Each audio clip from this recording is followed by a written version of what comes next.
Hi there. I was watching a video yesterday on YouTube. I think it was called Fidelity's Rule of 45. It was about retirement and how much money you need to have. Try and lower my seat here a little bit so I get more in the screen here. It's about how much money you should have to retire. And long story short, let's say you have $1 million saved up. Say you're 65 years old, you're making $100,000 a year, and they recommend that you have 10 times your annual salary saved up, which a lot of people aren't going to be anywhere close. But that would be like $1 million, you know? And then you could take like $45,000 a year out of there. But it got me thinking about a lot of things with how much you need to have to retire, and retirement math that everybody's always calculating. You'll hear different things, like people will say, well, you should have at least, when you retire, you should be able to replace, say, maybe like 85% of your income that you had before you were retired. So if you have, say, a pension of some kind, you got Social Security, and then you've got a 401k, some kind of IRA, and you can take an annuity out of that, a certain amount of money every year, that you want to try and be able to replace, say, 85% of your pre-retirement income. So if you were, say you were making $100,000 a year before you retired, you'd want to be able to have like 85,000 or so coming in.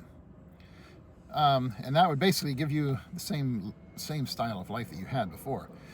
Because you're not going to have money going out into your savings like you did when you were working. At the time when you're working, you have all these extra things coming out. I know at the post office I have a ton of stuff coming out for different things like the medical insurance and life insurance and all the different deductions for taxes and stuff. And so you've got a lot of stuff coming out that's not going to necessarily be coming out of your money after you retire. And of course, you don't have the expenses associated with going to work every day. And especially if you need clothes and upkeep on your car to drive to work every day and things like that. On the other hand, you may be tempted to start going out and spending more money if you're not at work every day, so it could balance out. But there's so many different figures out there and what you should try and do. But I just got to thinking, say you had $100,000 a year coming in, just because it's a nice round number, and you were going to retire, and say you wanted to try and have 80% of that, so like 80,000. That math changes if you're thinking about moving somewhere else, which is why a lot of people are doing it, If you retire to the Philippines or somewhere, you find someplace overseas where you figure you can get by with where like the cost of living is like half of what it is here. Instead of needing $80,000 a year, if you only had $40,000 a year coming in, you're still going to be able to maintain that lifestyle. And that's why so many people these days are looking for places that are cheaper to live. And places like, in my example, the Philippines, which is what, the place I'm most, concerned with, since I plan on living there. We have a house over there. That's one thing over there. We have a nice house we just built. We still have some things to work on, but basically it's done. And I won't have to worry about paying rent there, some taxes or whatever, and upkeep and maintenance as time goes on. But it's not the same as having to pay a mortgage payment or, rent. Right now, I'm renting. No point in really worrying about, buying a house around here. And then especially when I know I'm going to be, retiring from the post office at some point in the not too distant future and going to the Philippines, hopefully.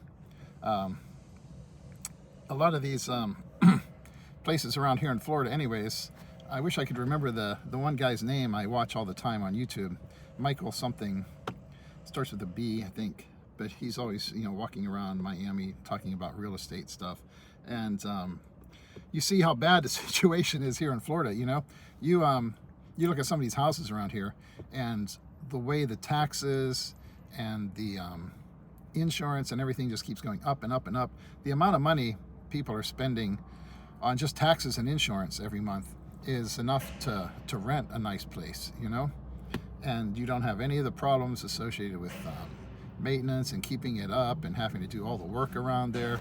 And that's why a lot of people, the housing market is, you still got plenty of people with some money that are, you know, wanting to move to Florida and have enough money to keep up some of these houses, but the percentage of people's income that they're spending on just housing alone is crazy these days.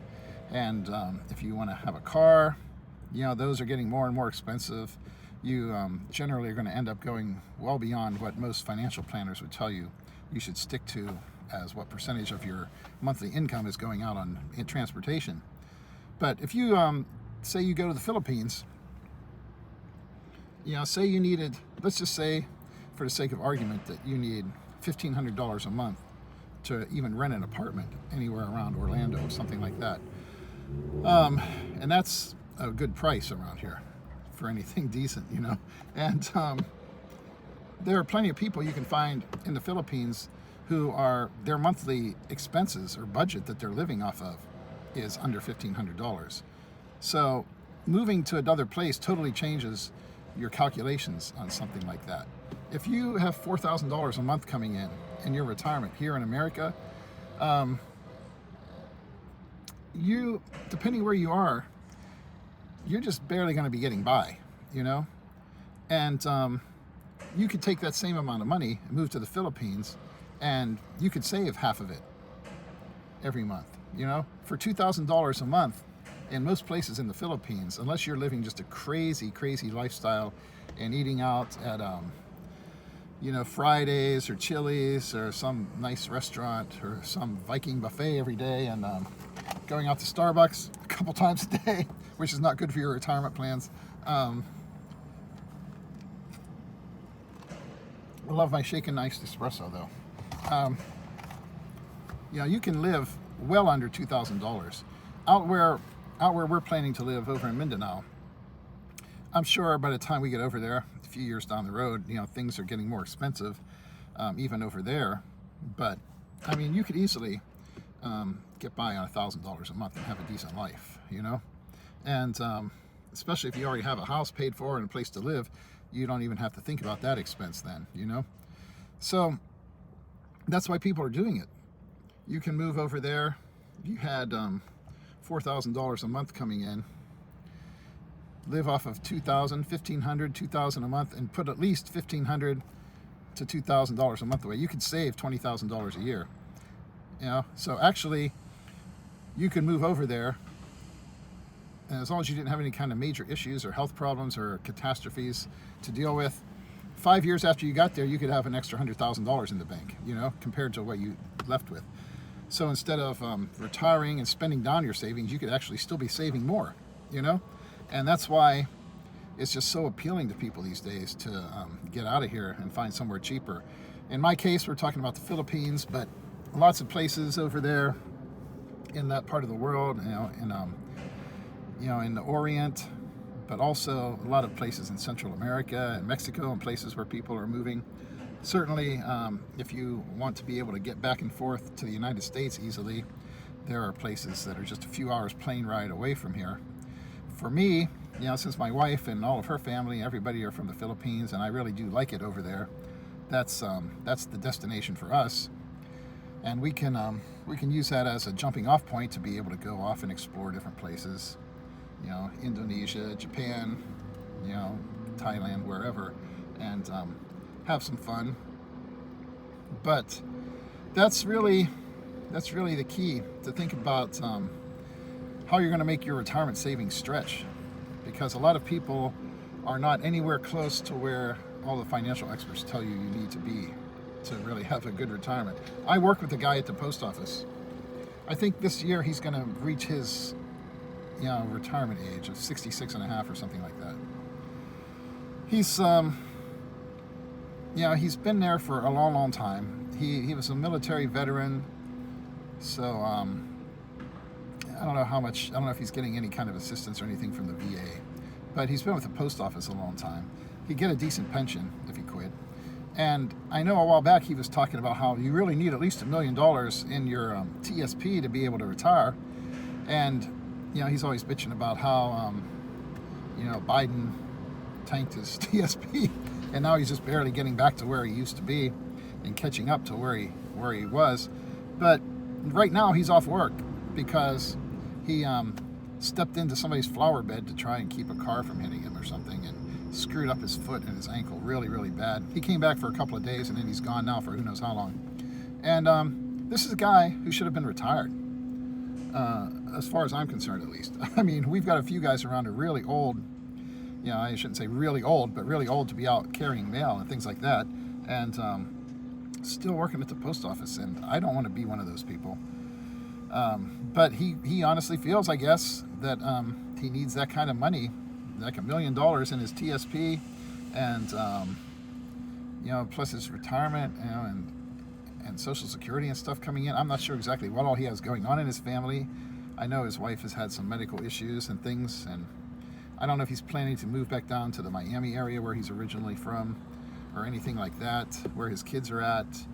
But people over here, they have these figures locked in where they just will not retire unless they have that. And you move somewhere else, you can escape from that kind of pressure. You need to be cognizant of the problems you might run into when you get older as far as health, and maybe you need to rely on Medicare or things like that if you don't have medical insurance. And you need to have some savings of some kind, hopefully, if you're going to take off to another country.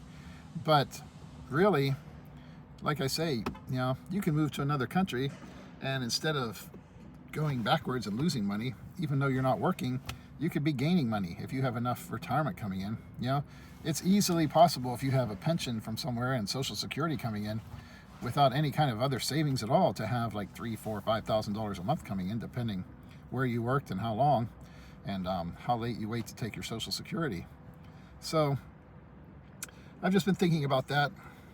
That's definitely one of the things that I like about my situation. Back before I got involved in the whole thought of moving to the Philippines and stuff, when I first moved here to Florida, I thought, I'm just focusing on my career and pumping up my savings account and everything.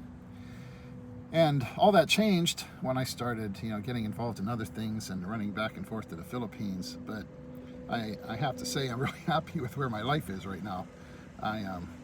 I probably would have a lot more money in savings in my thrift plan at work and everything if I hadn't gotten involved in certain things. But you have to ask yourself, what kind of quality of life do you have? And the fact that I'm going to be moving to the Philippines means that I don't really have to worry about that stuff the way I used to. If I was going to retire here in America, especially how out of control things are right now, I would need money, a lot more. And all that mathematics, those calculations change if you're not going to be stuck here where the cost of living is so crazy. So that's just something to think about. That's why everybody's moving. If you're independently wealthy and you're rich, it doesn't matter what kind of prices they have here in America or how much the housing goes up or insurance. But for the vast majority of people these days, it's just not like that. And everybody's looking for somewhere new to go.